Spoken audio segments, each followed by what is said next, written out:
চট্টগ্রামের মিরসরাইয়ে ফেনী নদী থেকে চলছে অবৈধভাবে বালু উত্তোলন। এতে বিভিন্ন জায়গায় নদীগর্ভে বিলীন হচ্ছে ফসলি জমি, দেখা দিচ্ছে নদী ভাঙন। ভিটে মাটি হারিয়ে নিঃস্ব হয়েছেন অনেকেই। স্থানীয়দের অভিযোগ, ইজারাকৃত অংশের বাইরে দিনে রাতে সমান তালে বালু উত্তোলন করছে প্রভাবশালীরা। বারবার প্রশাসনকে জানিয়েও মিলছে না কোনো প্রতিকার। চট্টগ্রাম থেকে স্টাফ রিপোর্টার সাইফুল মাহমুদের রিপোর্ট, জানাচ্ছেন নাদিরা সুলতানা।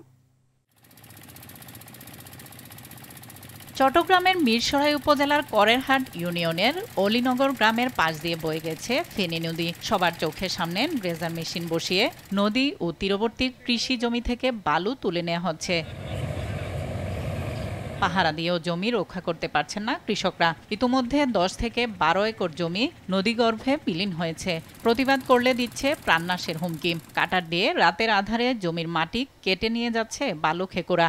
এই জায়গাগুলো আমার 1 একর 42 শতক জায়গা। এই জায়গাগুলো অর্ধেক ভেঙে ফেলছে। ভেঙে বাঁধ যে গাইছে ফ্ল্যাগ দি আমাদের চেয়ারম্যান সাহেব বলছে তোমার জায়গায় তোমার এরিয়া দিও, দেওয়ার পরেও শুনতেছে না, অবৈধভাবে বালু কাটতেছে। আমার অনেক জমিন পড়ে গেছে। আমার ফসল আছে, সই ক্ষেত আছে, মরিচ ক্ষেত আছে।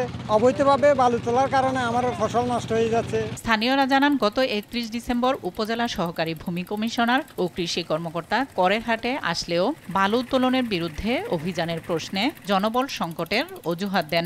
আমরা এখানে চাষাবাদ করতে পারতেছি না, আমাদের চাষাবাদ এখন প্রায় বিলুপ্তির পথে। এই বিষয়ে পরবর্তীতে তারা কোনো বাধা বিপত্তি মানতেছে না। তারা জবরদস্তিমূলকভাবে এগুলা কাজগুলো এলাকার ভিতরে করতেছে আর কি। তবে অবৈধভাবে বালু উত্তোলনের বিরুদ্ধে দ্রুত অভিযান চালানোর আশ্বাস উপজেলা নির্বাহী কর্মকর্তার। মিরসরাই অংশে আমাদের ডিমার্কেশন এরিয়ার বাইরে 37টা শ্যালো মেশিন পাওয়া যায়। 37টা শ্যালো মেশিন আমরা জব্দ করেছি এবং যদি কোনো ইজারা দেয় তাদের ইজারা শর্ত ভঙ্গ করে সেটা জেলা প্রশাসক স্যারের মাধ্যমে অবশ্যই তাদের ইজারা বাতিল হবে এবং এই বিষয়ে প্রশাসন সবসময় কঠিন অবস্থা ছিল এবং খুব শীঘ্রই আবার একটি টাস্ক ফোর্সের অভিযান হবে। অনেক ভুক্তভোগী ক্যামেরার সামনে ভয়ে কথা বলতে রাজি হননি। তাদের দাবি, প্রশাসনকে ম্যানেজ করে নদী থেকে বালু উত্তোলন করছে প্রভাবশালীরা। নাদিরা সুলতানা, RTV।